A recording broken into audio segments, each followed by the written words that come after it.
સુરતના સારોલી પોલીસ મથકની હદ વિસ્તારમાં ચાલતા દારૂના અડ્ડા પર જનતા રેડ કરવામાં આવી હતી, જેમાં ખુલ્લેઆમ દારૂનું વેચાણ થતું હોવાનું સામે આવ્યું હતું। સુરતમાં દારૂની રેલમછેલ હોય તેવા દ્રશ્યો ફરી એક વખત સામે આવ્યા છે। સુરત શહેર કોંગ્રેસ સમિતિના પ્રમુખે લોકોને સાથે રાખી દારૂના અડ્ડા પર જનતા રેડ કરી હતી। ગાંધીના ગુજરાતમાં દારૂબંધીના લીરા ઉડાવતા બુટલેગરોને પાઠ ભણાવવા કોંગ્રેસના આગેવાનોએ જનતાને સાથે રાખી રેડ કરી હતી, જ્યાં સારોલી વિસ્તારમાં દારૂના અડ્ડા પરથી મોટી માત્રામાં દારૂનો જથ્થો ઝડપાયો હતો। કોંગ્રેસ સમિતિના પ્રમુખ વિપુલ ઉધનાવાલાની આગેવાની હેઠળ પોલીસ કમિશનરને આવેદનપત્ર પણ પાઠવવામાં આવ્યું હતું, જેમાં 7 દિવસમાં સુરતને ડ્રાઈવ બનાવવા અપીલ કરી હતી। ભરત કેન્સર હોસ્પિટલની સામે સારોલી પોલીસ મથકની હદમાં ચાલતા આ દારૂના અડ્ડા પરથી લોકોને મોટી માત્રામાં દારૂનો અલગ અલગ જથ્થો મળી આવ્યો હતો।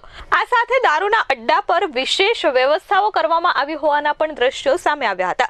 ત્યારે લોકોએ અને કોંગ્રેસે સવાલ કર્યો હતો કે કોની રહેમ નજર હેઠળ અહીં આ દારૂનો ધીકતો ધંધો ચાલી રહ્યો છે। આમ તો સુરત પોલીસ તમામ જગ્યાઓ પર કડક ચેકિંગ કરે છે, પરંતુ દારૂના અડ્ડાઓ મામલે કેમ કોઈ દિવસ કાર્યવાહી કરતી નથી?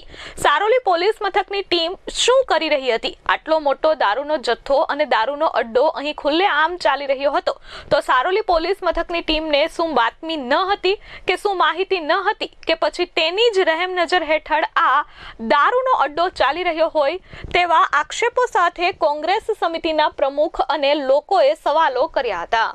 Bureau report S24 news, Surat.